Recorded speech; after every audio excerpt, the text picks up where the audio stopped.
అంటే టీచింగ్, ఉపదేశము లేక బోధ, బోధించుట, దాని గురించి కొంత నేర్చుకుందాం. మత్తయి సువార్త 28వ అధ్యాయము 18వ వచనం నుండి 20వ వచనం వరకు మీ బైబిల్లో మీరు గమనించండి, నేను చదువుతాను. Matthew 28 verses 18 through 20. అయితే యేసు వారి యొద్దకు వచ్చి, పరలోకమందును భూమి మీదను నాకు సర్వాధికారం ఇయ్యబడి ఉన్నది. మీరు వెళ్ళి సమస్త జనులను శిష్యులనుగా చేయుడి, యొక్కయు పరిశుద్ధాత్మ యొక్కయు నామములోనికి వారికి బాప్తిస్మం ఇచ్చుచు, నేను మీకు ఏ ఏ సంగతులను అన్నింటినీ గైకొనవలనని వారికి బోధించు. నేను యుగ సమాప్తి వరకు సదాకాలం మీతో కూడా ఉన్నానని ప్రార్థనలో ఏకీభవించండి. దేవా, ఈ మధ్యాహ్న కాల సమయంలో మీ వాక్యమును మేము వినుటకు సిద్ధపడుతుండగా మీ పరిశుద్ధాత్మ ద్వారా మాకు మీ బోధ దయచేయండి. ఇక్కడున్న ప్రతి ఒక్కరికి మీ సందేశము దీవెనకరముగా, వారి వ్యక్తిగత జీవితంలో, కుటుంబ జీవితంలో ఉపయోగకరంగా చేయమని, మాకున్న ఆటంకాలు, మాకున్న అలసత్వములను దూరపరచమని, మీ ఆత్మ ద్వారా మమ్మను సంధించి దీవించమని, మాలో ఉన్న వాక్య వ్యతిరేక విషయములను తొలగించి వాక్యానుసారముగా మమ్మల్ని మార్చమని యేసు ప్రభు శ్రేష్టమైన నామమును అడిగి ప్రార్థిస్తున్నాం తండ్రి, ఆమేన్. ఈ గొప్ప ఆదేశము గ్రేట్ కమిషన్ అని క్రైస్తవ లోకానికి సుపరిచితమైనటువంటి ఆదేశం మనందరికీ తెలుసు. ప్రభువైన యేసు లోకంలో ఉన్నటువంటి పాపుల కొరకు తన ప్రాణమును అర్పణగా ఇచ్చిన తర్వాత, ఆయన మొదట చెప్పినట్టు 3 దినాలు సమాధిలో ఉన్నారు, తర్వాత తిరిగి లేచారు. ఆయన లేచిన తర్వాత ఆయన శిష్యులను ఆయన యొద్దకు సమకూర్చుకొని వారికి ఇచ్చినటువంటి సందేశం ఇది. సో ఆయన వారికి చాలా స్పష్టంగా చెప్పారు, పరలోకమందు భూమి మీద సర్వాధికారము ఆయనదే. అంటే పరలోకానికి భూలోకానికి సర్వాధికారి ఆయనే సుప్రీం అథారిటీ. వారు ఎవరి మాట అయినా వినాలంటే ఆయన మాటే, ఇంకెవరి మాట వినాల్సినటువంటి అవసరం లేదు. సో వారికి చాలా స్పష్టంగా ఏం చెప్తున్నాడంటే, నేను మీ సర్వాధికారిని, పైన కింద నా యొక్క అధికారమే నడుస్తుంది కనుక నేను మీతో చెప్పేదేంటి కాబట్టి అన్నాడు. కాబట్టి అంటే సర్వాధికారి మీకు ఇస్తున్నటువంటి ఆదేశం ఏంటి అంటే, మీరు వెళ్ళి సమస్త జనులను శిష్యులనుగా చేయండి. సో ఆయన ఇచ్చినటువంటి బ్రాడ్ మిషన్ అంటే ఆ యొక్క విశాలమైనటువంటి లక్ష్యము, శిష్యులను చేయండి, సమస్త జనులను అంటే సూర్యుని కింద ఉన్నటువంటి ప్రతి దేశంలో ఉన్నటువంటి ప్రతి ఒక్కరికి సువార్త ప్రకటించబడుతుంది. సువార్త ప్రకటించబడినప్పుడు వారు స్పందిస్తారు. ఆత్మదేవుడు వారిని సంధించి వారి యొక్క దోషారోపణ ద్వారా వారిని దేవుడి పాదాల దగ్గరికి తీసుకుని వచ్చినప్పుడు వారు మారుమనసు పొందుతారు. వారు యేసు రక్తము చేత కడుగబడతారు, కొనబడ్డారు, ఆత్మ చేత ముద్రింపబడతారు. దేవుని యందు వారు నూతన సృష్టిగా చేయబడతారు. వారు దేవుని ప్రజలుగా మారుతారు. అట్లాంటి ప్రతి ఒక్కరిని అంతకు మునుపు దేవుడికి వ్యతిరేకులుగా, శత్రువులుగా బతికినటువంటి వారిని ఇప్పుడు దేవుని యొక్క ప్రియమైన బిడ్డలుగా, శిష్యులుగా మార్చారు. సో ఆ స్థాయి నుండి ఈ స్థాయికి వచ్చినటువంటి వ్యక్తి, చీకట్లో నుండి తన ఆశ్చర్యకరమైనటువంటి వెలుగులోనికి వచ్చినటువంటి వ్యక్తి, లోకం మీద మనసు పడి లోకం కొరకే బ్రతికినటువంటి వాడు ఇప్పుడు దేవుడి వైపు తిరిగి దేవుడి కొరకు బ్రతకాల్సినటువంటి స్థితిలోనికి వచ్చినప్పుడు, మన బిడ్డ పుట్టిన మనం నర్సరీలో వేస్తాం. నర్సరీ నుండి తర్వాత ఎల్కేజీ, యూకేజీ, ఫస్ట్ క్లాస్, అట్లా 10th క్లాస్, తర్వాత inter, degree, PG, MPhil, PhD, post doctoral, ఈ ప్రకారం ఏ రకంగా మన యొక్క బిడ్డలకు మనము ఉన్నతమైనటువంటి విద్యనిచ్చి వారిని తీర్చిదిద్దుతామో, వారిని లోకంలో ప్రయోజనకరులుగా చేస్తామో, అదే ప్రకారం దేవుడి రాజ్యంలోనికి వచ్చినటువంటి ప్రతి ఒక్కరూ యేసు ప్రభు యొక్క శిష్యులుగా మార్చబడ్డకు వారిని శిష్యులుగా చేయాలి. అండ్ దాంట్లో ఆ క్రమంలో వారికి బాప్తిస్మం ఇవ్వమన్నాడు. ఎందుకు బాప్తిస్మం ఇవ్వమన్నాడంటే, ఇక వీరు లోక సంబంధులు కాదు, వీరు దైవ సంబంధులు, వీరు పాప సంబంధులు కాదు, వీరు పరిశుద్ధులు, వీరి యొక్క స్వనీతిని ఆధారము చేసుకుని బ్రతుకుటకు రాదు, కానీ దేవుడి యొక్క నీతి ద్వారా, యేసు ద్వారా నీతిమంతులుగా తీర్చబడ్డారు. నా వారు కనుక వీరు సాక్షులుగా ప్రపంచం ముందు నిలబడతారు, నా శిష్యులుగా బాప్తిస్మం పొందుతారు. సో అది మనకు తెలుసు, తండ్రి, కుమార, పరిశుద్ధాత్మకి ఏకదేవుని నామములో. దాని తర్వాత 20వ వచనంలో చెప్తాడు, నేను మీకు ఏ సంగతులను ఆజ్ఞాపించుతున్నో వాటిని అన్నింటినీ గైకొనవలనని వారికి బోధించు. అండ్ ఆ పని మీరు చేస్తున్నప్పుడు నేను మీతో యుగ సమాప్తి వరకు సదాకాలం ఉంటాను. సో దీంట్లో మనకు ఆ 20వ వచనంలో ఉన్నటువంటి ఆ మొదటి భాగమే కీలకం. దాని గురించి మనం చూస్తాం. అపోస్తలులతో యేసుప్రభు 3.5 సంవత్సరాలు ఉన్నాడు, లేక వారు యేసుప్రభుతో 3.5 సంవత్సరాలు ఉన్నారు. ఆయన విశిష్టముగా వారికి బోధ చేశాడు. ప్రభు అయిన యేసు ఆ 3.5 సంవత్సరాల్లో వారికి ఎంత నేర్పించాలో నేర్పించాడు. అండ్ బైబిల్లో న్యూ టెస్టిమెంట్లో మనకి టైం లేదు కనుక నేను ఆ వచనాలు మీకు చూపించట్లేదు, కానీ అక్కడక్కడ ఎంత ఉంటుందంటే వినగలుగుటకు శక్తి కలిగినంత వారికి బోధించాడు. సో ఆయనకు తెలుసు అన్నమాట, ఆయన ముందున్నటువంటి ఆడియన్స్, ఆయన ముందున్నటువంటి ప్రేక్షకులు, ఆయన ముందున్నటువంటి సభికులు, కాంగ్రిగేషన్ ఎంత వినగలదు, ఎంత జీర్ణించుకోగలదు అది ఆయన తెలుసు కనుక, మనిషి యొక్క హృదయమును ఎరిగినటువంటి వాడు కనుక ఆయన చెప్పాడు. ఇప్పుడు కొంతమంది మనకి చెప్పేది ఏంటంటే, ఈ కాలంలో ఉన్నటువంటి మనుషుల అటెన్షన్ స్పాన్ చాలా తక్కువ. అంటే వారు ధ్యాస పెట్టి దృష్టి కేంద్రీకరించి వినేటువంటి సమయం చాలా తక్కువ కనుక ప్రసంగికులు సంఘాల్లో సభల్లో బోధ చేసినప్పుడు 30 నిమిషాలు 35 నిమిషాలు మ్యాక్సిమం 35 నిమిషాలు చెప్పి వదిలేయాలి. దాని తర్వాత అన్ని బౌన్సర్లు పోతాయి, వారికి ఉపయోగంగా ఉండవని ఇప్పుడు మనకి చెప్తున్నారు కొంతమంది. కానీ మనకన్నా ముందున్నటువంటి వారు, ఇప్పుడున్న వారితో ఒక 100 ఏళ్ళు 200 ఏళ్ల క్రితం ఉన్నటువంటి వారితో మీరు పోలిస్తే వారికి బైబిల్ పరిజ్ఞానం ఎక్కువ, వారిలో భక్తి ఎక్కువ, వారిలో త్యాగం ఎక్కువ, వారిలో పరిశుద్ధత ఎక్కువ, వారిలో దేవుడి కొరకు పౌరుషం ఎక్కువ. వారి ప్రభావము వారి సమాజమునే వారి కాలంలోనే కాదు, తర్వాత కాలంలో ఇతర ప్రాంతాల్లో కూడా ఇంకా పడుతూనే ఉంది.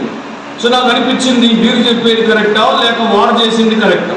జాగ్రత్తగా వినండి. ఎందుకంటే ప్యూరిటన్ భక్తులు 17-18 సెంచురీస్లో 1700-1800 సంవత్సరాల్లో ప్యూరిటన్ భక్తులు, ప్యూరిటన్ అనేటువంటి బిరుదు వారికి ఎందుకు పెట్టారు?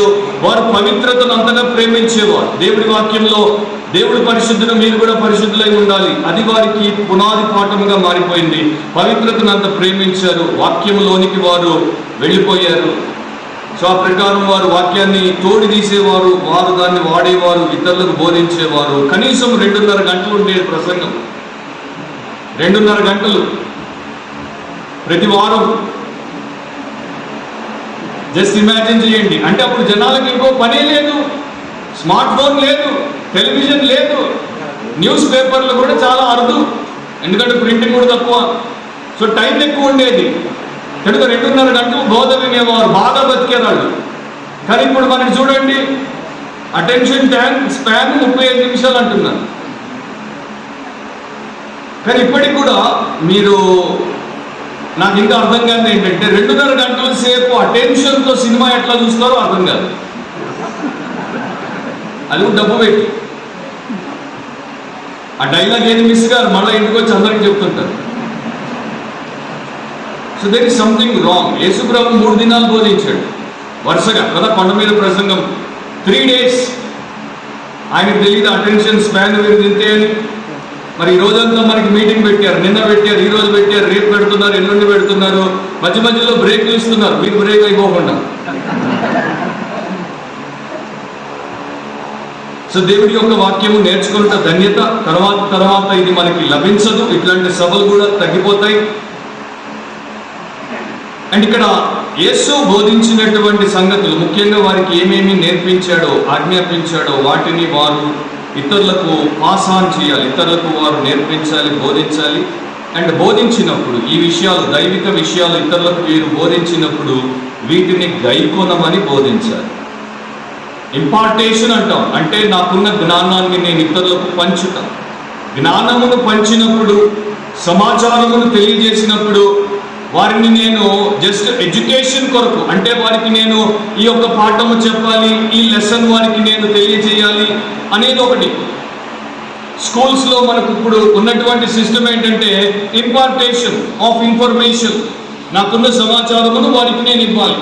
మీరు గూగుల్లోకి పోయి ఒక డాక్యుమెంట్ని మీ యొక్క గ్యాడ్జెట్లోనికి డౌన్లోడ్ చేసుకుంటారు, దాని తర్వాత దాన్ని మీరు మర్చిపోతారు, దాన్ని వాడాల్సిన అవసరం కూడా మీకు అనిపించదు. అదే ప్రకారం విద్యార్థులకి ఇన్ఫర్మేషన్ డౌన్లోడ్ చేస్తున్నారు, కానీ ఆ ఇన్ఫర్మేషన్ వారి జీవితంలో ట్రాన్స్ఫర్మేషన్ని తీసుకొని రావట్లేదు. సో వరల్డ్లీ ఎడ్యుకేషన్ సిస్టమ్ అట్లా ఉంది, కానీ డివైన్ ఎడ్యుకేషన్ సిస్టమ్ అట్లా కాదు.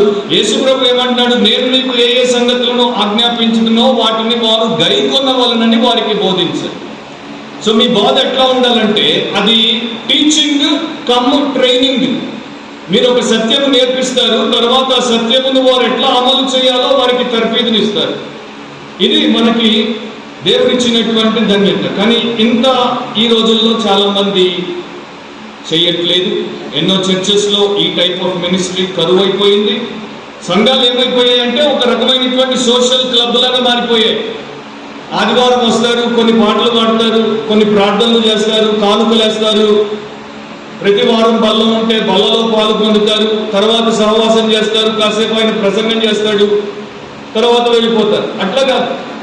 స్ట్రాటజిక్ మినిస్ట్రీ అంటే ప్రణాళికబద్ధమైనటువంటి ఒక సేవను మనము చేయాలి అంటే దేవుడి విధానంలోనే అది సాధ్యం.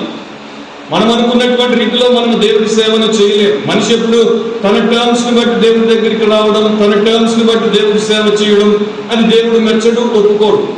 దేవుడి టర్మ్స్ని బట్టే మనం రక్షించబడతాం, దేవుడి టర్మ్స్ని బట్టే మనం రూపాంతరపరచబడతాం, దేవుడి టర్మ్స్ని బట్టే మన సేవ ఉంటుంది. సో ఈ 18, 19లో మీరు చూస్తే దాని గురించి నేను చెప్పట్లేదు, కానీ రాసుకునేటువంటి వారు మీరు ప్రసంగికులు కనుక మీకు ఒక అవుట్లైన్ ఇస్తున్నాను. ఫస్ట్ ఏంటంటే our initiation into the commission. Our initiation into the commission అంటే ఆయన గొప్ప ఆ యొక్క సేవలోనికి మనల్ని ఆయన చేర్చుకుంటున్నాడు. మనం ఇట్లా ఆయన యొక్క సేవలో పాలిభాగస్థులమై ఉండాలి, సేవ చేయాలి అనేది 18, 19 వచనాల్లో చెప్తున్నాడు. దాంట్లో స్పష్టంగా మనకి ఇవ్వబడిన ఆదేశం శిష్యులను చేయుడి. ఇది ఒక ఇంపెరిటివ్, ఇది ఒక ఆదేశం. సో నేను క్రైస్తవుని అయ్యాను అంటే శిష్యులు చేయాల్సిందే. నేను శిష్యుడు అవ్వాలి, శిష్యులు చేయాలి. నేను క్రైస్తవ సేవకుని అయ్యాను అంటే ఇంకా ఎక్కువ బాధ్యత. దేవుడు నాకు అప్పగించేటువంటి ప్రతి ఒక్కరిని నేను శిష్యునిగా, శిష్యురాలుగా చేయాలి. అండ్ ఇది ఆషామాషి విషయం కాదు. దీని కొరకు మనకు సిద్ధపాటు కావాలి, దీని కొరకు మనకు సమర్పణ కావాలి, దీని కొరకు మనకు ఒక సంకల్పం ఉండాలి. ఒకప్పుడు చార్ల్స్ సిమియన్ అనేటువంటి సేవకుడు ఉండేవాడు, సంఘ కాపరి. చాలా కష్టపడి సంఘాన్ని నడిపించాడు. ఆయన సంగతి మీకు 2 మాటలు చెప్పనివ్వండి. చార్ల్స్ సిమియన్ యొక్క అపాయింట్మెంట్ ఒక చర్చిలో పాస్టర్గా వేయబడినప్పుడు, అంటే ఆయనకి ఇవ్వబడినప్పుడు, డినామినేషన్ ద్వారా నియమించబడ్డాడు. ఆడికి వచ్చాడు. వచ్చినప్పుడు అక్కడ ఉన్నటువంటి కాంగ్రిగేషన్కి ఈయనని అంగీకరించ పాస్టర్గా వద్దు అని వారు నిర్ణయం చేసుకున్నారు. కానీ ఆ పెద్దలు పంపారు. సో ఆయన పాస్టర్గా ఆయన బాధ్యత, ఆయన పని చేయాలి. ఆయన అక్కడ నిలబడి చేస్తున్నాడు. మొదటి వారంలోనే వారు ఆరాధనలో పాల్గొనకుండా బాయ్కాట్ చేశారు. ఎవరిని లోపలికి రానివ్వకుండా బయటే అడ్డుకుంటున్నారు. ఈయన వెళ్ళిపోవాలి, ఇక్కడ నుండి ఈయన అవసరం లేదు అని. కానీ ఈయన మాత్రము ఎవరు లేకుండానే ప్రార్థన చేశాడు, పాటలు పాడాడు, ప్రసంగం చేశాడు, సభ ఆరాధన అంతా ముగించేసి పోయాడు. నెక్స్ట్ సండే ఏం చేశారంటే ఈ యొక్క బెంచీలకి, ఇట్లా బెంచీలు ఉండేవి, బెంచీలన్నింటికి గొలుసులు కట్టేశారు ఎవరు కూర్చోకుండా. సో ఎవరెవరో వేరే వాళ్ళు మంచి ప్రసంగికుడని వచ్చి ఆ పక్కన బెంచీలకు అటు ఇటు గొలుసులు వేస్తే లోపల కూర్చోలేరు. ఈ మధ్యలో ఆ చివరిలో నిలబడి వినిపోయేవారు. కాంగ్రిగేషన్ కాదు, వేరే వారు, కాంగ్రిగేషన్ బయటే. ఇట్లా ఎంతకాలమో తెలుసా? 1 వారం, 2 వారాలు, 10 వారాలు కాదు, 12. మనం చచ్చిపోయేవాళ్ళం. 12 ఏళ్ళు ఇంటూ 50 వారాలు, 600 పైన వారాలు కూర్చోరు, అంగీకరించు. అయినా ఆయన దాటలేదు, ఆయన వదలలేదు. ఎంత గట్టివాడో చూడండి. సేవకుడు అంటే అట్లా ఉండాలి. సంఘము నన్ను ఒప్పుకోకపోతే ఏంటి, దేవుడు సంఘానికి అధినేత నన్ను పంపాడు. సో చార్ల్స్ సిమియన్ అట్లా అవ్వడానికి గల కారణం ఏంటో చెప్తాను. ఆయన ఇంట్లో ఒక దేవుడి సేవకుడి యొక్క చిత్రపటం ఉండేది. ఆ సేవకుడి పేరు హెన్రీ మార్టిన్. హెన్రీ మార్టిన్ మన భారతదేశానికి వచ్చాడు. మా హైదరాబాద్లో హెన్రీ మార్టిన్ ఇన్స్టిట్యూట్ ఉంది. ఆయన పార్సీ భాషలో, ఉర్దూ భాషలో, ఇతర కఠినమైన భాషల్లోనికి బైబిల్ని అనువదించాడు. సో హెన్రీ మార్టిన్ ఎక్కడున్నా, చార్ల్స్ సిమియన్ ఎక్కడున్నా కూడా అతని వైపే చూసేటట్టు అనిపించేది. అండ్ అతని దృష్టిలో ఇతడున్నట్టు ఇతడు ఫీల్ అయిపోయేవాడు. అండ్ ఒక సందేశం ఇతనికి ఎప్పుడు వినపడేది. అదేంటంటే బీ అర్నెస్ట్, డోంట్ ట్రైఫుల్. ఆసక్తిగా ఉండు, ఆసక్తిపరుడిగా ఉండు, చిల్లర విషయాలలో పడిపో. అది చార్ల్స్ సిమియన్ని ప్రపంచమంతా గుర్తుపెట్టుకునే సేవకుడిగా చేసింది. చివరికి 12 ఏళ్ళు ఏంటి, 50 ఏళ్ళు ఆయన పనిచేశాడు పాస్టర్గా. Praise the lord. సో ఆయన యొక్క దేవుడు ఆయనకి ఇచ్చినటువంటి ఆ యొక్క నియామకానికి ఆయన న్యాయం చేశాడు. ఇప్పుడు 2వ పాయింట్, ఇదే మన main point. Our instruction for the commission. ఈ గొప్ప ఆదేశంలో దేవుడు మనకి ఇచ్చినటువంటి ఆదేశం ఏంటి, ఆయన ఇచ్చినటువంటి మన బాధ్యత ఏంటి? నేను మీకు ఏ సంగతులను ఆజ్ఞాపించుతునో వాటినన్నింటినీ గైకొనవలనని వారికి బోధించుట. సో బోధించుట అనేది మన యొక్క మెయిన్ జాబ్. సేవకుడు ఏమి చేస్తాడు? బోధ చేస్తాడు. బోధ అంటే ప్రసంగించుట. రెండవది ఉపదేశించుట. ఆదివారాలు మామూలుగా ప్రకటిస్తాం. సో అక్కడ మనం ఏం చేస్తున్నామంటే దేవుడి సత్యం ఇదిగో, ఇదే దేవుడి యొక్క సత్యం, ఇదే మీరు వినండి. ఈ పాపి అయితే ప్రభు పాదాలు పట్టుకోండి, దేవుడి యొక్క చిత్తానికి లోబడండి, విధేయత చూపండి, ఆయన్ని ఘనపరచండి. అండ్ మిగతా టైంలో మనం ఏం చేస్తామంటే టీచింగ్ చేస్తాం. టీచింగ్లో దేవుడి వాక్యాన్ని విప్పుతాం. దేవుడి వాక్యాన్ని విప్పిన తర్వాత ఒక్కొక్క విషయాన్ని విపులంగా వారి ముందు పెట్టి వారికి నేర్పిస్తాం. ఎందుకు నేర్పిస్తాం? ఆ ప్రకారం వారు నడుచుకోవడానికి. వారి నడవడిని దేవుడి వాక్యము నిర్దేశిస్తుంది. సో నీ నడవడి, నా నడవడి దేవుడి వాక్యము చేత నిర్దేశించబడాలి.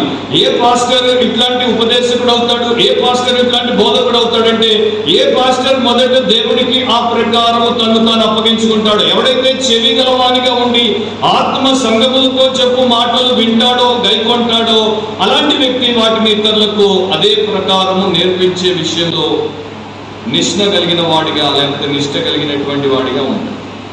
ఇది జరిగినప్పుడు ఆత్మీయ ఎదుగుదల ఉంటుంది. కానీ ఇది ఒక టైం తీసుకునేటువంటి ప్రాసెస్. టీచింగ్ చిన్నపిల్లలకి చూడండి, తల్లు తండ్రులు నేను మమ్మీ ఈయన డాడీ, నేను మమ్మీ ఈయన డాడీ, నేను మమ్మీ ఈయన డాడీ అని ఎన్నిసార్లు చెప్పాలి? పుట్టినోళ్ళకి సో చెప్తారు నేను మమ్మీ డాడీ. వాళ్ళకి అది నేర్పి నేర్పి నేర్పి ఎన్నిసార్లు చెప్పిన తర్వాత వారు పెరిగిన తర్వాత వీడు చెప్పకుండానే వచ్చి మమ్మీ అని మమ్మీని అంటాడు, డాడీ అని డాడీని అంటాడు, ఆయన అంకుల్ ఆయన అంకుల్ ఆయన అంకుల్ అని చెప్తే ఆయన అంకుల్ అంటాడు. సో మనము వాక్యంలో నుండి ఇది ఇది ఇది సత్యము, అది సత్యము, ఇది అసత్యము, ఇది అబద్ధము, ఇది మనం చెయ్యాలి, అది మనం చేయకూడదు అనేది మనం నేర్పిస్తూ నేర్పిస్తూ వారం తర్వాత వారు నేర్పిస్తూ ఉన్నప్పుడు మన సంఘము నేర్చుకుంటుంది. సత్యము ప్రకారం వారు నడుచుకోవడానికి అవకాశం ఉంది. అండ్ ఈ రోజుల్లో ఇది చాలామంది ఎందుకు చేయరంటే ఆ సేవకులకి, ఆ సంఘ కాపర్లకి వాక్యము తెలియదు, వారు నేర్చుకోలేదు, వారు నడుచుకోవట్లేదు, కనుక ఇతరులకి నేర్పి నడిపించే స్థితిలో వారు లేరు. ఆల్రెడీ ఉదయం ఒక ఎగ్జాంపుల్ చెప్పాను కదా, ఎంతమంది పాస్టర్లకి బైబిల్ తెలియదు, బైబిల్ వ్యాఖ్యానము లేక వివరణ తెలియదు, అండ్ వాక్యంలో ఉన్న సత్యము తెలియక బోధించలేకపోతారు. ఎంతమంది శాతం? 82%. 83%. అది చాలా చాలా బాధాకరమైనటువంటి విషయం. మనం ప్రార్థన చేస్తుంటాం, దేవా ప్రాంతంలో సేవకులు కావాలి, లేపండి, సేవకుల్ని పంపండి, సంఘాలు స్థాపించండి. మరి సేవకులు అక్కడికి పోయినప్పుడు వీరికి వాక్యం తెలియకుండా, వాక్యం నేర్పించకపోతే ఏం నేర్పిస్తారు? ఏదో చెప్తారు కదా, తోచింది చెప్తారు. And most of the time వాక్యము చెప్పకపోతే చెప్పిందంతా కూడా దేవుడి చిత్తానికి వ్యతిరేకంగా, తప్పుడుగా ఉన్నటువంటి వారికి ఘోరముగా ఉండే అంశాలే నేర్పుతారు. సో కొన్ని చర్చెస్లో ఏమైపోయారంటే పాస్టర్లు వారికి వాక్యం ఉండదు, చెప్పడం రాదు కనుక పాటలు ఎక్కువ పాడిస్తారు. నేను ఇప్పుడంటే పాస్టర్ని అయి బయట సభలకి వెళ్ళడం తగ్గించేశాను. ఇప్పుడు ఎక్కువ మంది సరైనటువంటి ఉద్దేశాలతో వాక్యానుసారంగా సభలు పెట్టట్లేదు, అబద్ధ బోధకులు ఎక్కువ, వారితో ప్లాట్ఫామ్ షేర్ చేయను. సో ఈ కారణాల చేత నేను తగ్గించేశాను. కానీ ఒకప్పుడు పోతుంటే 2 గంటల సేపు కూర్చోబెట్టి పాటలు పాడుతూనే ఉండేవారు. నా చిన్నప్పుడు మా అమ్మమ్మ అండేది, అదే అట్లాంటి మీటింగుల్లో కూర్చుంటే జీవుడు అరిగిపోతాడు, బోధకుడు చచ్చిపోతాడు అలా పాటలు అయిపోయేసరికి. ఎందుకంటే వాళ్ళకి ఇంకేం లేదు. తమిళనాడుకి వెళ్తే ఎంతసేపు వర్షిప్పే. ఎందుకంటే there is nothing to teach. But if you really look at the church, early church, అది కూడా నేను చూపిస్తాను. కానీ దానికన్నా ముందు యేసుప్రభు ఏం చేశాడు? యేసుప్రభు దేవుడిని మనకి ప్రత్యక్షపరచడానికి వచ్చాడు. దైవ కుమారుడు, దేవాది దేవుడు. ఆయనే ఆత్మతో సత్యముతో దేవుడిని ఆరాధించుట ఎట్లు అనేది నేర్పించాడు సమరయ స్త్రీకి. ఆయన అంత టైము సింగింగ్లో స్పెండ్ చేశాడా? యేసుప్రభు సభలకి మనుషులు వచ్చారు, అంతసేపు పాడారా? లేకపోతే యేసుప్రభు సభల్లో ఇంకేమైనా కార్యక్రమాలు ఉండేవా? యేసుప్రభు సభల్లో ప్రధానంగా ఏముండేది? బైబిల్లో ఏమి రాయబడింది? మనం ఏం నేర్చుకుంటున్నాం? యేసు ఉన్న చోట యేసు చేసిన పని ఏంటో మనము యేసు పేరట పెట్టిన సభ సంఘంలో చేయాల్సిన ప్రధానమైన పని అది కాదంటారా? ఏమంటారు? సంఘానికి శిరస్సు లోకంలో శరీరధారిగా ఉన్నప్పుడు ఏం చేశాడో ఆయన సంఘాన్ని మనకు అప్పగించిపోయినప్పుడు మనం కూడా అదే చేయాలి కదా. ఇప్పుడు మీరు చూడండి, మత్తయి సువార్త 5వ అధ్యాయం మొదటి 2 వచనాలు. మత్తయి సువార్త 5వ అధ్యాయం మొదటి 2 వచనాలు ఇట్లా రాయబడి ఉంది. ఆయన ఆ జన సమూహములను చూచి కొండ ఎక్కి కూర్చుండగా ఆయన శిష్యులు ఆయన యొద్దకు వచ్చారు. అప్పుడు ఆయన నోరు తెరిచి ఇలాగు బోధింపసాగెను. ఇప్పుడు వివరాలు ఇక్కడ లేవు, డీటెయిల్స్ ఇక్కడ లేవు. ఈ యొక్క 3 డే మీటింగ్ అన్నమాట. కొండ మీద ప్రసంగం 3 రోజుల కూడికది. ఓపెనింగ్ ప్రేయర్ ఉన్నట్టు లేదు, రిమార్క్స్ ఉన్నట్టు లేవు. అంటే మొదట ప్రారంభ ప్రార్థన లేదు, తొలి పలుకులు లేవు, ఆరాధన పాట లేదు, కోరియో లేదు, డాన్స్ లేదు, ఏమి లేవు. కూర్చున్నారు వాళ్ళందరూ. ఈయన కూడా కూర్చున్నాడు. ఆ రోజుల్లో కూర్చుని బోధించేవారు రాబైలు. యేసుప్రభు కూడా కూర్చుని బోధించాడు. సో ఇప్పుడు ఎప్పుడైనా మీరు ఎవరైనా బోధకుడు కూర్చుని బోధిస్తుంటే నేడు కూర్చుని బోధిస్తున్నాడు అని తప్పు పట్టద్దు. నీకు బైబిల్ తెలియదు, బైబిల్ తెలుసుకోండి. కూర్చుని బోధించాడు. ఏం చేశాడు? ఆయన బోధింపసాగింది. సో డైరెక్ట్ గా అప్పుడు ఆయన నోరు తెరిచి ఇలాగూ బోధింపసాగింది. ఎంత బోధించాడు చూడండి. కొండ మీద ప్రసంగంలో 5వ అధ్యాయం, 6వ అధ్యాయం, 7వ అధ్యాయం శ్రేష్టమైన ఆని ముత్యముల వంటి ఆత్మ సంబంధమైన సత్యములు, ఇహపరమైనటువంటి జీవితానికి పర సంబంధమైనటువంటి అంశములను యేసుప్రభు ఒకటి బోధించుకుంటూ పోయాడు. ఆనిముత్యాలని మొన్ననే పోకడ లేకపోతే మన పందా ఏంటి అంటే ఇదే ప్రకారం ఉండాలి. లూకా సువార్త 6వ అధ్యాయం 40వ వచనంలో ప్రభు ఇట్లా చెప్పాడు, శిష్యుడు తన బోధకుని కంటే అధికుడు కాడు, సిద్ధుడైన ప్రతి వాడును తన బోధకుని వలె ఉండును.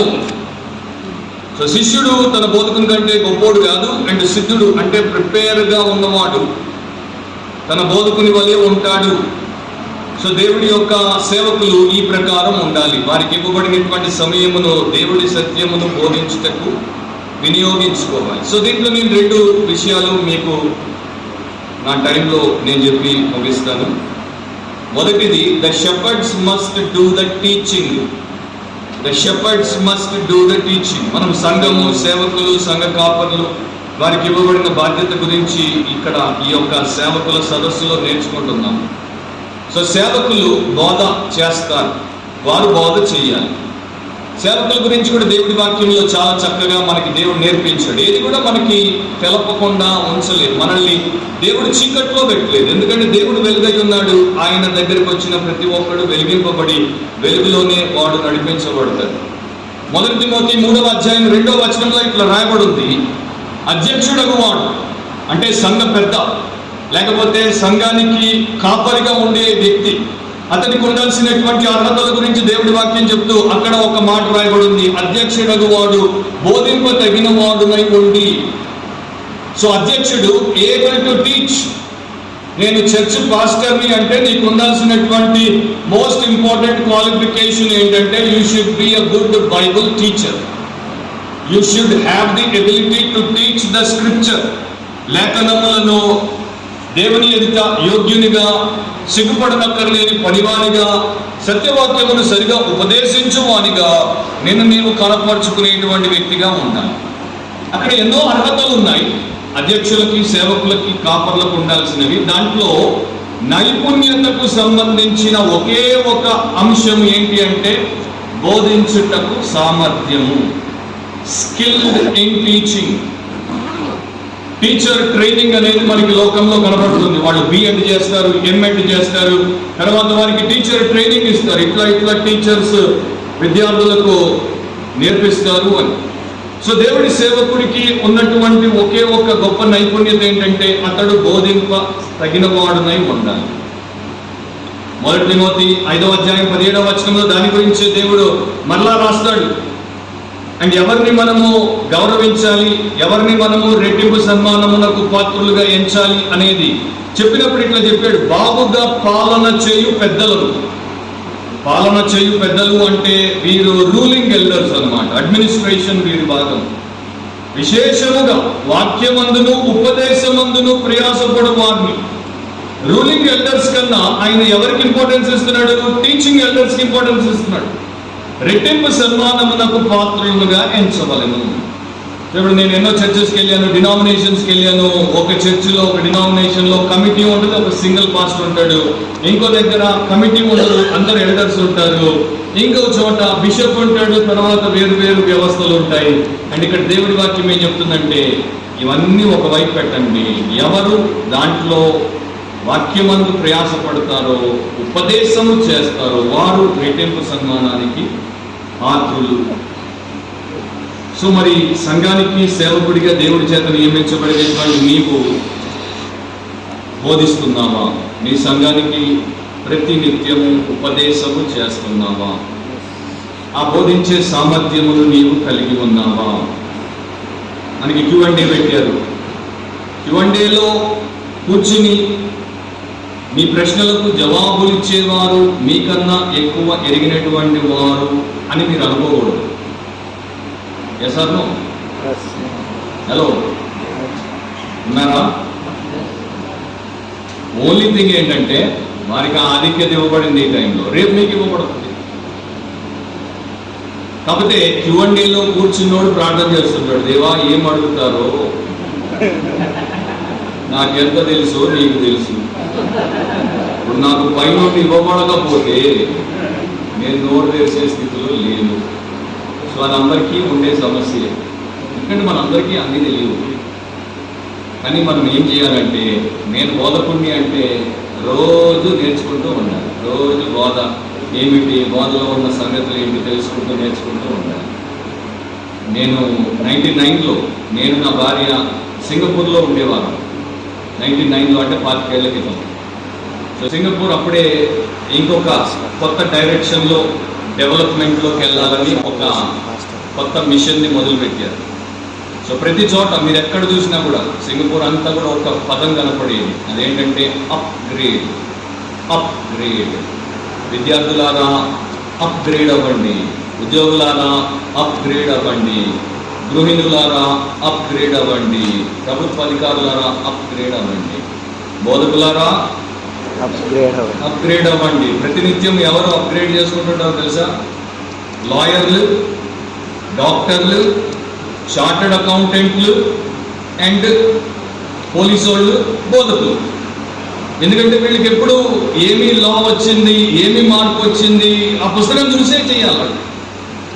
సో మనము దేవుడి వాక్యమును ఆ ప్రకారము నేర్చుకుంటూ ఉంటే మనకి ఏమి ఉపదేశము చేయాలో తెలుస్తుంది. తీతు 1:9 ఇట్లా అంటాడు, తాను హితబోధ విషయమై జనులను హెచ్చరించుటకును.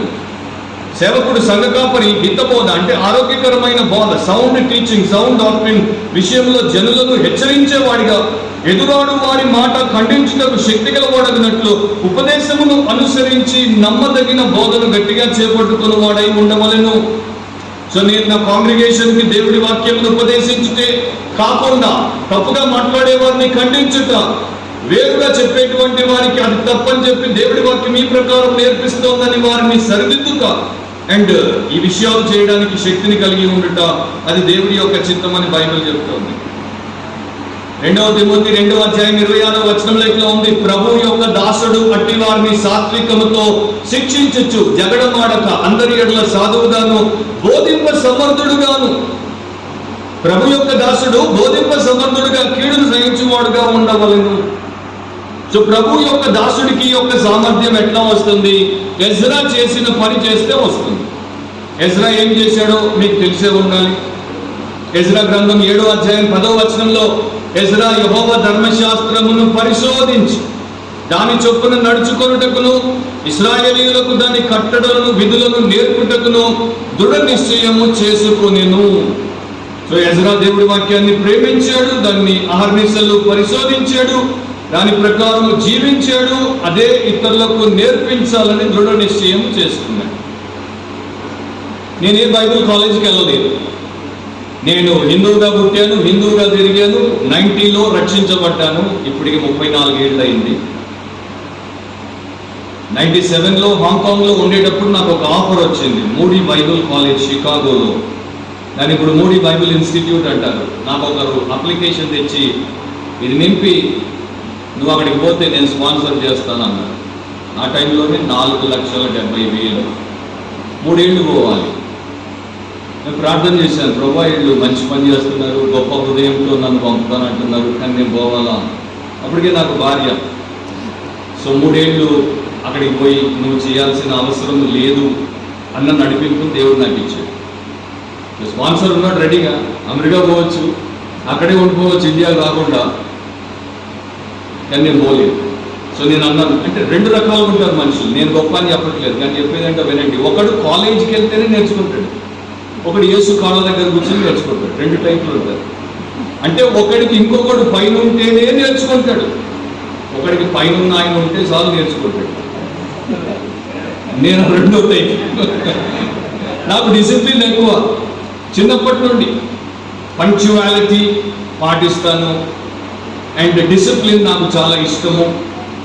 సో నేను ఎక్కువ కష్టపడి చదువుతాను, పుస్తకాల పొరుగును 16-17 గంటలు రోజు చదువుతాను. సో నేను అక్కడికి వెళ్ళి నా దేశంలో ఈ 3 ఏళ్ళు నేను సాక్ష్యం ఇవ్వకుండా ఎందుకు ఉండాలి అనేసి నేను పోలేదు. సరే, దేవుడు నేర్పించాడు నాకు, ఆయన ద్వారా నేను అన్ని మెల్లమెల్లగా నేర్చుకున్నాను. ఇప్పటికి కూడా విద్యార్థిని నేర్చుకుంటూనే ఉంటాను. సో ఈ మనుషులకు తర్ఫీదునిచ్చేటువంటి వారిని ఏమంటారంటే ట్రైనర్స్ ఆఫ్ పీపుల్ అంటారు. వీరికి కొన్ని లక్షణాలు ఉంటాయి. అండ్ ఇది ఒక ఇన్స్టిట్యూట్, అమెరికాలో ఉన్నటువంటి ఒక ఇన్స్టిట్యూట్ వారు ఆ లక్షణాలు ఇట్లా చెప్పారు. మొదటి లక్షణం ఏంటంటే డిజైర్ టు టీచ్, బోధ చేయాలి అనేటువంటి బలమైనటువంటి కోరిక. రెండవది ఏంటి, నాలెడ్జ్ ఆఫ్ ద సబ్జెక్ట్, ఏదైతే బోధించాలనుకున్నారో ఆ యొక్క అంశమునకు సంబంధించిన జ్ఞానం. మూడవది ఏంటి, ఎబిలిటీ టు కమ్యూనికేట్, దాన్ని ఇతరులకు తెలియచేసేటువంటి సామర్థ్యం. నాలుగవది ఏంటి, పేషెన్స్, ఓర్పు. ఐదవది ఏంటి, సెన్స్ ఆఫ్ హ్యూమర్, కొంత హాస్యం కూడా ఉండాలి కదా, కొంత హాస్యం కూడా ఉండాలి. చార్ల్స్ స్పర్జన్ని ఆయన ఉదయం 6,000 మందికి, సాయంత్రం 6,000 మందికి ఆదివారం ఆరాధనల్లో వాక్యం చెప్తున్నప్పుడు కొన్నిసార్లు ఆయన ఏమనేవాడు అంటే, నా సంఘస్థులారా మీరు ఈరోజు సర్వీస్కు రాకండి, ఎక్కడెక్కడో దూర ప్రాంతాల నుండి వేరే వారు వచ్చారు, మీరు వస్తే వారు కూర్చోలేదు, మీరు ఇంట్లో ఉండండి, వారిని రానివ్వండి, వారు విని రక్షణ పొందుతారని చెప్పేవాడు. ఏ పాస్టర్ చెప్పాడు? నేను ఇంకా 6 o'clock పెడతా, 8 o'clock పెడతా, 11 o'clock పెడతా, 12 o'clock పెడతా, 10 o'clock పెడతాను పెడతాను. ఎంత కలెక్షన్ పోతే 6,000 మంది రాకపోతే. ఇప్పుడు చర్చెస్ కాదు, ఇప్పుడు అన్ని కలెక్షన్ సెంటర్లు, వాళ్ళు బ్రదర్స్ కాదు, అదర్స్, అవి చర్చెస్ కావు, కలెక్షన్ సెంటర్స్. సో స్పర్జన్ కొంచెం హాస్యం ఎక్కువ వాడేవాడు, ప్రిన్స్ ఆఫ్ ప్రీచర్స్ ఆయన, బోధకులకి యువరాజు. సో విమర్శించారు, నీకు హాస్యం ఎక్కువ అని. ఆయన అన్నాడు, కొందరు నిద్రపోతున్నారు, నేను హాస్యం వాడకపోతే ఆడు నిద్రపోతాడు, నేను హాస్యం వాడుతుంటే ఆడు నిద్రపోకుండా నెక్స్ట్ ఏం జోక్ వేస్తాడని వింటుంటే నేను సీరియస్ సత్యం చెప్పాను. అండ్ ఆయనకి ఎట్లాంటి దైవ కృప ఉందంటే, ఆయన నవ్విస్తాడు అండ్ మరుక్షణం ఏడిపిస్తాడు. అందరికి ఉండదు అట్లా. సో నిద్రపోయే కన్నా నేను వారికి సందర్భానుసారమైన హాస్యాన్ని ఇచ్చి వారిని మెలకువగా ఉంచి వారికి సత్యంతో సహాయం చేయటం మంచిది అనేవారు. సో వారు సమయం తీసుకొని వారి పనిని చేసేవారు. ఈ 6 లక్షణాలు ఉంటాయి. సో ఒక బోధకుడు ఎట్లా ఆలోచించాలంటే, నా ప్రజలకి నేను ప్రతిసారి తాజాగా అందివ్వాలి. అప్పుడంటే ఫ్రిడ్జ్లు ఉండేవి కావు, కుండల్లో పెట్టేవారు. రేపటికి కూడు పెట్టాలంటే కుండలో పెట్టేవారు, చల్లగా ఉంటుంది. కానీ ఇప్పటికి కూడా చాలా మందికి ఫ్రిడ్జ్ ఉన్నా, మైక్రోవేవ్ ఉన్నా, కొంతమంది వర్కింగ్ ఉమెన్ ఏం చేస్తారంటే ఈ రోజు వండి టకా 3 రోజులకి ఫ్రిడ్జ్లో పెడతారు. ఇక ఆయనకి రేపు ఈ భాగం మైక్రోవేవ్ చేసి తినాలి, ఎల్లుండి ఆ భాగం మైక్రోవేవ్, అవతల ఎల్లుండి ఆ భాగం తినాలి. ఆయన అంటాడు, ఒకడికి ఎప్పుడు కాచిపోయినదే పెడతావా, తాజా పెట్టవా అని. మన సేవకులను కూడా అట్లా అయిపోతాం. వేరియస్ కారణాల చేత పాత మెసేజ్ని పెడుతుంటాం. దాని అర్థం దేవుడి వాక్యాన్ని, ఒక సందేశాన్ని దేవుడు వాడుతుంటే మీరు దాన్ని చెప్పొద్దు అని నేను చెప్పట్లేదు. కానీ మనకు కొత్తది తెలియకపోతే పాతవే చెప్తుంటాం, సర్దుకుంటాం. అట్లా మనం చెయ్యం. మన ఇంటోళ్ళకి మనం నిన్నటిది మొన్నటిది పెట్టవచ్చు, కానీ మన సంఘపోళ్ళకి పెట్టకూడదు. ప్రతి వారం ఫ్రెష్గా పైనుండి తాజా మన్నా దేవుడి దగ్గర తీసుకొని వారికి పెట్టాలి. జార్జ్ విట్ఫీల్డ్, ప్రపంచ ప్రముఖ దైవ సేవకుడు, సువార్థికుడు, you must be born again, నీవు తిరిగి జన్మించవలెను అనే సందేశం 3000 సార్లు ఇచ్చాడు. 3000 సార్లు సేమ్ మెసేజ్ అడిగారు ఆయన్ని, నీకు ఇంకో మెసేజ్ లేదా, ఎప్పుడు ఇదే చెప్తావు? ఆయన అన్నాడు, you must be born again.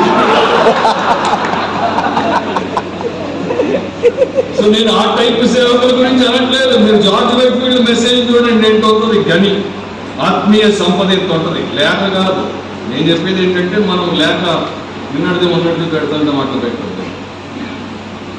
So ఇప్పుడు వినండి, యోహాను సువార్త 3వ అధ్యాయం 2వ వచనంలో ఒక బోధకుడు ఇంకొక బోధకుడిని మెచ్చుకుంటున్నాడు. యోహాను సువార్త 3:2లో అతడు అంటే నికోదేము రాత్రి యందు ఆయన యొద్దకు వచ్చి యేసుప్రభుని ఎట్లా సంబోధిస్తున్నాడు చూడండి, బోధకుడా. సో యేసుప్రభుకు ఉన్నటువంటి గుర్తింపు ఏంటి? బోధకుడు, రాబాయ్, టీచర్. సో మన ప్రభువు బోధకుడు. నీవు దేవుని యొద్ద నుండి వచ్చిన బోధకుడు అని మేము ఎరుగుతాం. సో యేసు దేవుడి దగ్గర నుండి వచ్చిన బోధకుడు అని నికోదేముకు తెలుసు. ఎంత బాగా గుర్తించేసాడో చూడండి. ఎంత బోధ విన్నాడో మనకి తెలియదు, కానీ ఈయన నాకన్నా శ్రేష్టమైన బోధకుడు అనేది గుర్తించేశాడు. సో మన యేసు బోధకుడైతే, నేను ఆయన శిష్యుడిని అయితే, నేను ఆయన్ని అనుసరించేవాడిని అయితే నేను కూడా బోధకుడిగా మెరుగుపరచబడాలి కదా, నేర్చుకోవాలి కదా, సాధన అవసరం కదా. అది మనలో ఉండాలి. ఆది సంఘంలో కనపడుతుంది, అది అపోస్తల్లో కనపడుతుంది. అపోస్తల కార్యములు 2 మీరు రాసుకుని తర్వాత చూడండి, 41 నుండి 47 వరకు. నేను 42 మాత్రం చదువుతున్నాను. వీరు అంటే రక్షించబడినటువంటి 3000 + 120 అందరూ కలిసి 3120 మంది గురించి చెప్తున్నాడు. వీరు అపోస్తలుల బోధ యందును సహవాసమందును రొట్టె విరుచుట యందును ప్రార్థన చేయుట యందును ఎడతెగక ఉండిరి. అంటే వీరు ఈ 3120 మంది అపోస్తలుల బోధ యందు ఎడతెగక ఉన్నారు. అంటే they were devoted to the apostles teaching.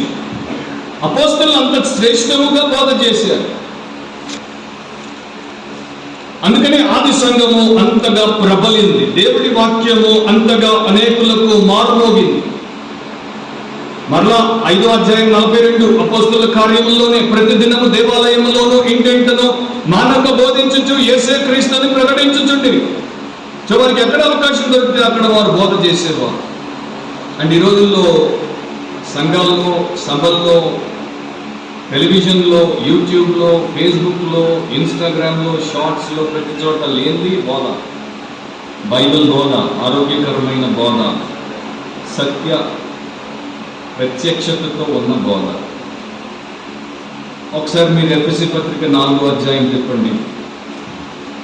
ఎఫెసీ 4:11 నుండి 14 వరకు. సంఘానికి దేవుడిచ్చిన వరములు, సంఘం కొరకు దేవుడు చేసిన ఏర్పాటు, ఆయన పెట్టినటువంటి దైవ క్రమం అక్కడ రాయబడింది. అంతా నేను చెప్పను, జస్ట్ 2-3 పాయింటర్స్ మీకు ఇస్తాను. మనమందరము విశ్వాస విషయంలోను దేవుని కుమారుని గుర్చిన జ్ఞాన విషయంలోను ఏకత్వము పొంది సంపూర్ణ పురుషుల మగు వరకు. మన స్టాండర్డ్ చూడండి ఎంత గొప్పగా పెట్టాడు. విశ్వాస విషయంలో, దేవుని కుమారుని గుర్చిన జ్ఞాన విషయంలో ఏకత్వం పొంది సంపూర్ణ పురుషుల మగు వరకు.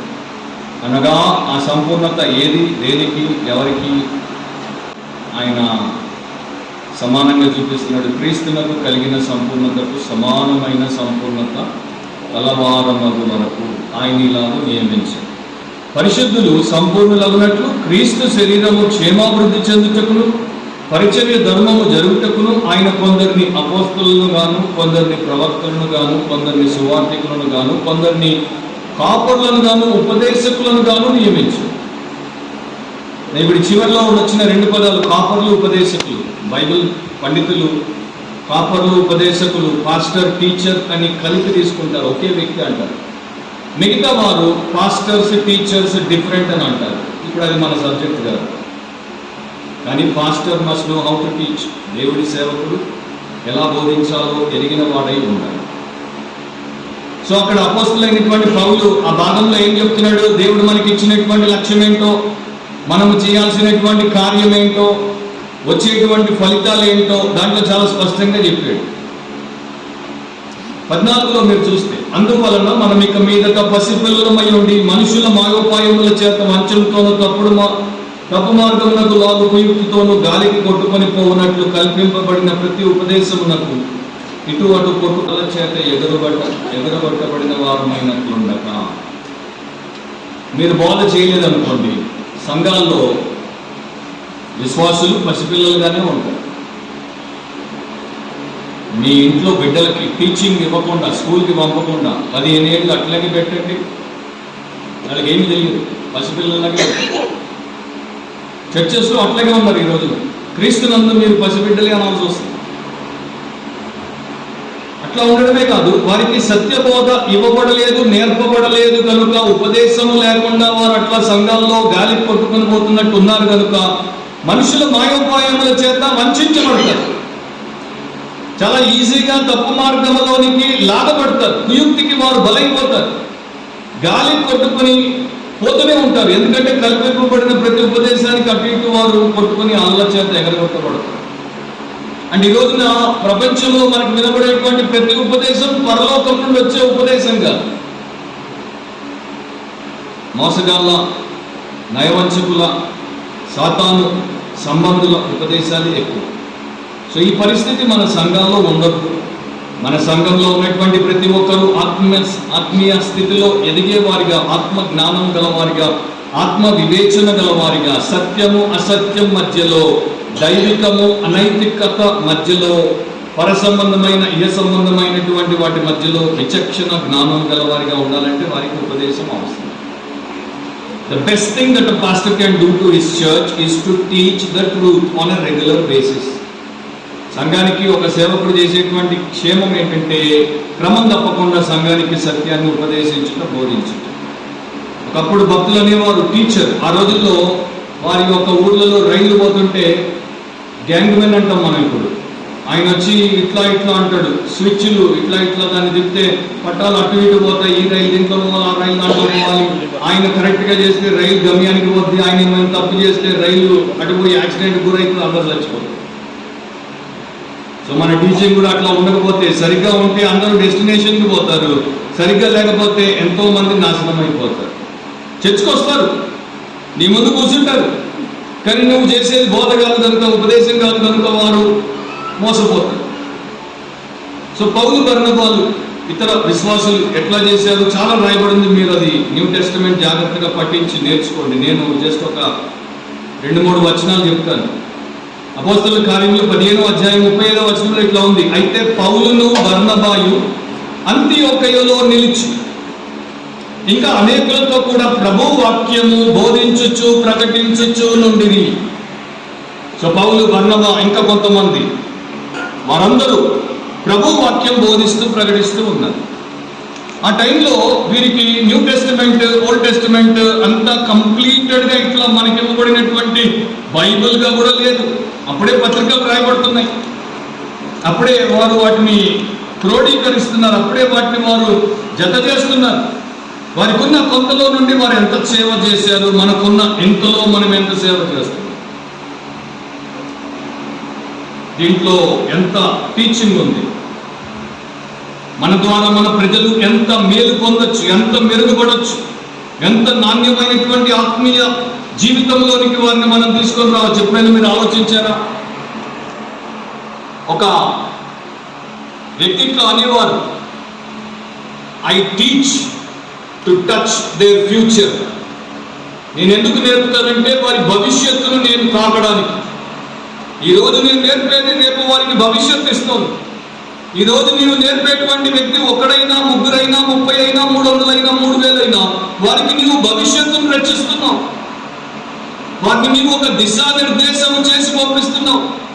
వారు దేవుడిని ప్రేమించేవారో లేకపోతే దేవుడి కొరకు పనికొచ్చేవారిగానో నీవు వారిని తయారు చేస్తున్నావు. అది ఎంత గొప్ప పని! అపోస్తలుల కార్యములు 18వ అధ్యాయం 11లో అతడు వారి మధ్య దేవుని వాక్యం బోధించు 1 సంవత్సరం మీద 6 నెలలు అక్కడ నివసించు. 18 months ఆయన చేసిన పని ఒకటే, దేవుడి వాక్యాన్ని బోధించడం. ఎందుకంత కష్టపడ్డారు? ఎందుకంటే వారికి తెలుసు 2 తిమోతి 3:16-17 ప్రకారం దైవజనుడు సన్నద్ధుడై ప్రతి సత్కార్యమునకు పూర్ణముగా సిద్ధపడి ఉండినట్లు దైవావేశం వల్ల కలిగిన ప్రతి లేఖనము ఉపదేశించుటకును. బైబిల్ ఏం చెప్తోంది? ప్రతి లేఖనము ఉపదేశించుటకును. ఆ మాటలు రాయబడినప్పుడు దాంట్లో ఓల్డ్ టెస్టిమెంట్ ఉంది, న్యూ టెస్టిమెంట్ ఉంది. సో బైబిల్ అంటుంది you can use every scripture to teach the church. ఇప్పుడేమో మనకు కొంతమంది చెప్తున్నారు ఓల్డ్ టెస్టిమెంట్ మనకు కాదు, ఓల్డ్ టెస్టిమెంట్ మనకి రాదు, ఓల్డ్ టెస్టిమెంట్ బైబిల్ నుండి చింపి పారే, న్యూ టెస్టిమెంట్ కాదు. ఇప్పుడు మనకున్నది బిబ్లికల్ క్రిస్టియన్స్ కాదు, ఇప్పుడు ఉన్నది మనకి promise Christians. December 31st, January 1st promise God వాడు బతుకంతా ఇక. నేను కూడా ఇట్లాగే కొన్నేళ్ల కింద ఒక 31st December ఒక చోట సభలో మాట్లాడడానికి పోయి 3,000 మంది వచ్చారు ఆ రాత్రి వాచ్ నైట్ సర్వీస్కి. సర్వీస్ అంతా 2:30 గంటలకు అయిపోయింది, కానీ ఉదయం వరకు ప్రామిస్ కార్డులు ఏరుకుంటున్నారు. ఇక అరే వస్తాడు తీసుకోమంటే తీసుకోండి, ఇది కాదు నాకు ఇది నచ్చలేదు, వేరేది కావాలి. సో కొందరు వచ్చి ప్రార్థన చేయించుకుంటారు, నాకు ఈ ప్రామిస్ వచ్చింది, నా కోసం మీరు ప్రార్థన చేయండి. సో ఇట్లాగే ఒక ఆయన చూపించాడు, ప్రామిస్ వచ్చింది, నేను తీసుకుంటే నాకు ప్రార్థన చేయబుద్ధి అవ్వట్లేదు. అండ్ పరిశుద్ధాత్ముడు ఒక సూచన నాకు ఇచ్చాడు, ఈ వాగ్దానం వాడితో చెప్పి, ఈ వాగ్దానం ఈ సంవత్సరం అంతా వాడి బైబిల్లోనే ఉంటుంది, వాడి బతుకులో నెరవేరుదని వాడికి చెప్తూ ఉంటాడు.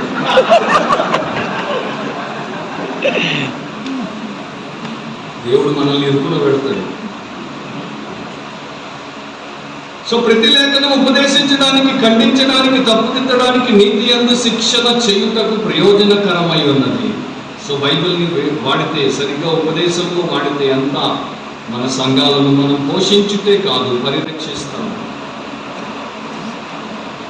ఒక చోట ప్రభు ఇట్లా చెప్పాడు, మత్తయి సువార్త 13వ అధ్యాయం 52వ వచనంలో, ఆయన అందువల్ల పరలోక రాజ్యంలో శిష్యుడిగా చేరిన ప్రతి శాస్త్రీయు తన ధననిధిలో నుండి క్రొత్త పదార్థములను, పాత పదార్థములను వెలుపలికి తెచ్చు ఇంటి యజమానుని పోలి ఉన్నాడని వారితో చెప్పాడు. సో మీ ధననిధిలో మీరు ఎంత దేవుడి యొక్క సత్యమును పోగు చేసి పెట్టుకుంటున్నారు ఇతరులకి ఉపదేశం చేయడానికి. అది మొదటిది, the shepherd's must teach the scripture. ఇక నా టైం అయిపోతుంది. The subject for the teaching, the subject for the teaching. 2 మాటలు చెప్పి 4:30కి మిమ్మల్ని వదలాలి నేను. ఆమేనండి.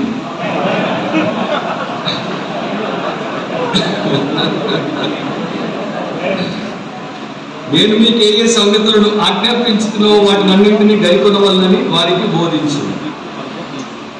ఒక ప్రీచర్ ఎప్పుడు కూడా దీన్ని మర్చిపోకూడదు. నేను బోధించాల్సింది యేసు ప్రభు ఏ సంగతులను ఆజ్ఞాపించాడో వాటిని గైకొనమని చెప్పడానికి. ఏథెన్స్ దాంట్లో ఒక ఆరిటర్ ఉండేవాడు, ఒక వక్త, ఆయన పేరు పెరిక్లస్. సో ఈ పెరిక్లస్ గురించి ఇట్లా చెప్పబడింది. అతడు ఎవరికైనా ప్రజానికానికి ఏదైనా ఉపదేశము చేయాల్సి వస్తే తన దేవతలు, తాను అన్యుడు కనుక తన దేవతలకు ఇట్లా ప్రార్థన చేసేవాడంట. నేను నోరు తెరిచినప్పుడు మీ ఉద్దేశమును నెరవేర్చే మాటలు తప్ప ఇంకొక మాట మాట్లాడకుండా నాకు సహాయము చేయండి. పెరిక్లస్, ఏథెన్స్ ఆరిటర్, నేను నోరు తెరిచినప్పుడు మీ ఉద్దేశమును నెరవేర్చే మాటలే తప్ప ఇంకొక మాట చెప్పకుండా సహాయం చేయండి. ఒక అన్యుడు. సో క్రైస్తవులు కూడా ఇట్లా ప్రార్థన చేస్తే ఎంత బాగుంటుంది. దేవా, నేను నోరు తెరిచినప్పుడు నీవు ఏ సంగతులను ఆజ్ఞాపించావో వాటిని గైకొనవలనని వారికి బోధించడానికి సహాయం చేయండి. చాలా చాలా ఉత్తమంగా ఉంటుంది. సో ప్రభు యొక్క బోధను మనం వారికి నేర్పించాలి. ఫర్ ఎగ్జాంపుల్ యోహాను 14:15 ప్రభు అంటాడు, మీరు నన్ను ప్రేమించిన నా ఆజ్ఞలను గైకొందురు. ఇప్పుడు మన చర్చెస్ని దేవుణ్ణి ప్రేమించేటువంటి వారిగా చేయాలంటే ఏం చేయాలి? ఈ సంఘము, ఆ దాంట్లో ఉన్నటువంటి ప్రియులు, ఆ ప్రియ కుటుంబాలు, బ్రదర్స్, సిస్టర్స్, వారి యంగ్ పిల్లలు, పెద్దలు, వారు యేసుని ప్రేమించాలంటే మీరేం చేయాలి? నిన్నే ప్రేమింతు అని మీరు పాడితే సరిపోతా? ప్రేమించేదం అధికముగా అంటే అయిపోద్దా? అవి వాటి ప్లేస్లో అవి ఉన్నాయి. మీరు ఆజ్ఞలను నేర్పించారు. యేసు ఆజ్ఞ ఇచ్చాడు, ఈ సందర్భంలో ఇచ్చాడు, వారికి ఇచ్చాడు, వారు చేశారు, మీరు చేయలేదు, మనం చేసే వారంగా ఉన్నాం. సో మీరు ఆజ్ఞల్ని మీ సంఘానికి నేర్పిస్తే వారు ఆజ్ఞల్ని గైకొనడం ద్వారా యేసుని ప్రేమించేవారు అవుతారు. అండ్ ఇదే మనలో చర్చెస్లో ఈ రోజు లేదు. సో మనము మన సంఘాలను దేవుడిని ప్రేమించేటువంటి సంఘాలుగా చేస్తున్నామా? లేదు అని చెప్తాను. న్యూ టెస్టిమెంట్లో నేను ఇప్పుడు చెప్పలేను కానీ టైం లేదు. ఇది గుర్తుపెట్టుకోండి, యేసుప్రభు బోధ చేసినప్పుడు ఎట్లా చేశాడు అనేది మీరు స్టడీ చేయండి. యేసుప్రభు బోధ చేసినప్పుడు ఎట్లా బోధ చేశాడు, ఎందుకంటే ఆయనే నా యొక్క మాదిరి కదా, నా ప్రైమ్ ఎగ్జాంపుల్ జీససే కదా. నేను ఆయన వల్లే మారుటకు పిలువబడ్డాను, నేను ఆయన్నే నా ఎగ్జాంపుల్గా పెట్టుకుని ఆయన అనుకరిస్తున్నాను, ఆయన్నే ఇమిటేట్ చేస్తున్నాను. ఆయన ఎట్లా బోధ చేశాడు బైబిల్లో ప్రభువే చెప్పాడు, నా బోధ నాది కాదు, నాకు అనుగ్రహించబడింది అని. అంటే his message was revealed by God, దేవుడి చేత అతనికి అనుగ్రహించబడింది, ఆయన బోధించాడు. రాసుకోండి ఒక వచనం, అన్ని వచనాలు చెప్పండి. 12 యోహాను 12:49 ఏలయనగా నా అంతటా నేను మాట్లాడలేదు, నేను ఏమనవలెనో ఏమి మాట్లాడవలెనో దానిని గూర్చి నన్ను పంపిన తండ్రియే నాకు ఆజ్ఞాపించి ఉన్నాడు. యేసుక్రీస్తు ప్రభు ఎవరి యందు బుద్ధి జ్ఞానములు గుప్తములై ఉన్నవో ఆయనే ఈ స్టేట్మెంట్ చేస్తున్నాడు. నేనేం మాట్లాడాలో ఏమనాలో దాని గురించి నన్ను పంపిన తండ్రియే నాకు ఆజ్ఞాపించాడు. ఇప్పుడు మనకు అవి రెండు లేవు, బుద్ధి లేదు, జ్ఞానం లేదు మనకి. సో ఇప్పుడు మనకి ఆయన ఇచ్చిన ఆజ్ఞ ఏంటి? నేను మీకు ఏ సంగతులను ఆజ్ఞాపించుతున్నా వాటిని అన్నింటినీ గైకొనవలని వారికి బోధించండి. మనం అదే చేయాలి. యోహాను 7:16 అంటాడు, అందుకు యేసు నేను చేయు బోధ నాది కాదు, నన్ను పంపిన వారిదే. సో ప్రతి పాస్టర్, ప్రతి ప్రీచర్, బైబిల్ టీచర్ అనాలి, నేను చేసే బోధ నాది కాదు, ఇది సొంతంగా నేను కల్పించిన బోధ కాదు, కట్టుదల కాదు, ఇది దేవుడు నాకు ఇచ్చాడు, ఈ బోధన నేను తీసుకుని వచ్చాను, మీకందరికీ నేను నిర్మోహమాటంగా ప్రేమతో సత్యము చెప్పి పోతాను అనాలి. మనం అట్లా మనం చేస్తున్నామా? అట్లా మనం చేయాలి. అది దేవుడు మనకి ఇచ్చినటువంటి ఆదేశం. అండ్ అట్లా చేశాడు కనుక ఆయన యొక్క సందేశానికి అధికారం ఉండింది. మత్తయి 7:28-29 మనకి తెలుసు. కొండ మీద ప్రసంగం చేసిన తర్వాత యేసు ఈ మాటలు చెప్పి ముగించినప్పుడు జన సమూహములు ఆయన బోధకు ఆశ్చర్యపడుచుండిరి. ఏలయనగా ఆయన వారి శాస్త్రుల వలె కాక అధికారం గలవాని వలె వారికి బోధించి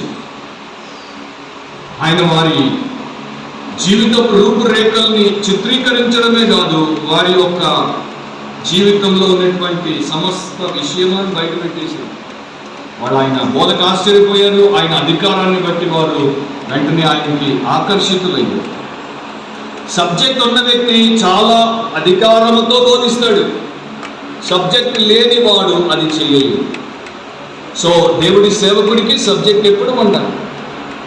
మనం అనుకోవచ్చు యేసు ప్రభు అంటే దేవుని కుమారుడు, కరెక్టే. కానీ లోకంలో శరీరధారిగా ఉన్నప్పుడు ఆయన ఏమై ఉన్నాడు? గలిలయ ప్రాంతంలో ఒక మామూలు మనిషి. ఆయన వృత్తిపరంగా ఒక వడ్రంగి. తర్వాత 30 ఏళ్ల నుండి ఆయన బోధ మొదలుపెట్టాడు. కానీ ఆ 3.5 సంవత్సరాల్లో ఆయన ఎంతగా దేవుడి సేవ చేశాడు, ఎంత ఎఫెక్టివ్ మినిస్ట్రీ చేశాడు ఆయన చేసినటువంటి ఆ పరిచర్యకు వచ్చినటువంటి ఎఫెక్ట్, అంటే ఎట్లా ఆయన మనుషుల్ని ప్రభావితం చేశాడో కూడా న్యూ టెస్టిమెంట్లో ఉంది. ఒక మాట నేను మీకు చెప్తాను. మార్కు 2:14 ఇట్లా ఉంటుంది, ఆయన మార్గమున వెలుచు సుంకపు మెట్టునొద్ద కూర్చున్న అల్ఫయి కుమారుడు లేవీని చూచి నన్ను వెంబడించుమని అతనితో చెప్పగా అతడు లేచి ఆయనను వెంబడించు.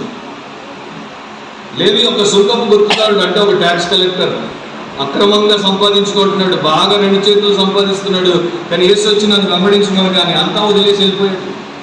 సో యేసు యొక్క ఇంపాక్ట్ ఎంత గొప్పగా చూడండి.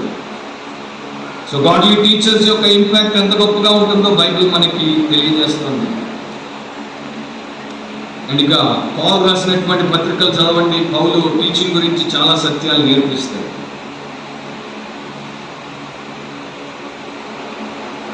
ఈ మాటతో నేను ముగిస్తాను. అపోస్తల కార్యములు 5:28 ప్రధాన యాజకుడు వారిని చూచి, మీరు ఈ నామమును బట్టి బోధింపకూడదని మేము మీకు ఖండితముగా ఆజ్ఞాపింపలేదా? ఇదిగో మీరు యెరూషలేమును మీ బోధతో నింపి ఈ మనుషుని హత్య మా మీదికి తేవాలని ఉద్దేశించుచున్నారని చెప్పారు. నాకు ఇష్టమైన మాటలు. యెరూషలేమును దేంతో నింపారు? బోధతో నింపారు. యేసు బోధ, దైవ బోధ. సిరిసిల్లాను దేంతో నింపాలి? బోధ. ఆర్మూర్ని దేంతో నింపాలి? యేసు బోధ. హైదరాబాద్ని దేంతో నింపాలి? యేసు బోధ. యూట్యూబ్ని దేంతో నింపాలి? యేసు బోధ. వేరే వాళ్ళు వేరేది చేస్తారు, కానీ మనం యేసు బోధ. యేసు బోధతో నింపబడిన ప్రతి ప్రాంతంలో దేవుడి కార్యము జరుగుతుంది. ఎందుకంటే ఈ రోజుల్లో సత్యము అనేక స్థలాల్లో లేదు. మార్టిన్ లూథర్కి ఎందుకంత పౌరుషం? మార్టిన్ లూథర్ ఎందుకంతగా ప్రాణాలకు తెగించి పోరాడాడు? లూథరే ఒక చోట ఇట్లా రాశాడు తన పుస్తకంలో. నేను 2017లో ఆ 500 ఇయర్ రెఫర్మేషన్ డే అప్పుడు నేను వెళ్ళా. లూథర్ యొక్క ప్రాంతాలన్నిటికీ వెళ్ళా, విటన్బర్గ్కి వెళ్ళా. ఆయన ఎక్కడైతే చర్చ్కి ఆ 95 థీసిస్ కొట్టాడు అక్కడికి వెళ్ళి ఆయన ఇంటికి వెళ్ళా. తర్వాత ఆయన ఎక్కడైతే తీర్పులో డైటర్ వర్మ్స్ లో నిలబెట్టారో అక్కడికి వెళ్ళి, ఆయన ఎక్కడ జైల్లో పెట్టారో క్యాసిల్, వాట్బర్గ్ క్యాసిల్ అంటారు, అక్కడికి వెళ్ళా. సో లూథర్ గురించి నేను చదివింది నేర్చుకున్నది చాలా ఉంది. ఒక చోట ఇట్లా రాస్తాడు,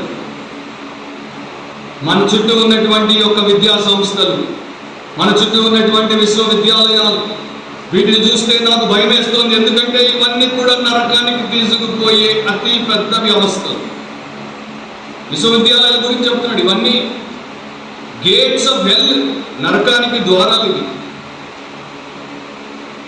వారు అక్కడ దేవుడి వాక్యమును నేర్పించకపోతే, అక్కడికి వచ్చేటువంటి యవన హృదయాల మీద దేవుడి వాక్యాన్ని ముద్రించకపోతే, అక్కడికి వచ్చేటువంటి ప్రతి బిడ్డ నరకానికే పోతాడు. సో మన చుట్టూ ఉన్నటువంటి వారు దేవుడి వాక్యాన్ని నేర్పించట్లేదు, బోధించట్లేదు కనుక మన బాధ్యత ఎంత పెద్దది అంటారు. మీ బాధ్యత ఎంత పెద్దది, నా బాధ్యత ఎంత పెద్దది. ప్రార్థన చేద్దాం, దేవుడిని అడుగుదాం. దేవా, నేను ఒక బోధకుడిగా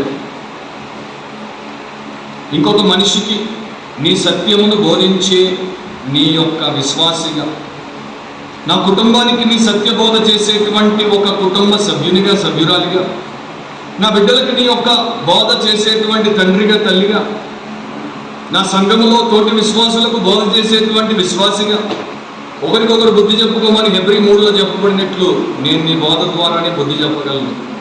అండ్ ముఖ్యంగా సంఘ కాపరిగా, సంఘ సేవకునిగా, సంఘ పెద్దగా నీ ప్రజలకు నీవు ఏ ఏ సంగతులు ఆజ్ఞాపించావో వాటన్నిటిని గైకొనమని బోధించేటువంటి బోధకుడిగా నన్ను అట్లా చేయి. నేను ఆ ప్రకారము నిన్ను గణపరిచి నమ్మకమైన సేవకుడిగా ఉండటకు కృపదయ చేయమని ప్రార్థన చేసుకుని అట్లా చేయండి. ప్రేమ గల మా తండ్రి, మీరు నాకు ఇచ్చినటువంటి కృపను బట్టి, ఆధిక్యతను బట్టి మీకే కృతజ్ఞతాస్తుతులు, స్తోత్రాలు చెల్లిస్తున్నాను. ఈ నా ప్రియ సహోదరి సహోదరులందరి కొరకు ప్రార్థిస్తున్నాను. నేను మీ వాక్యానికి లోబడి మీరు మాకు ఇచ్చిన గొప్ప ఆదేశం ప్రకారంగా మీ చిత్తమును చేయుటకు మాకు సహాయము చేయండి.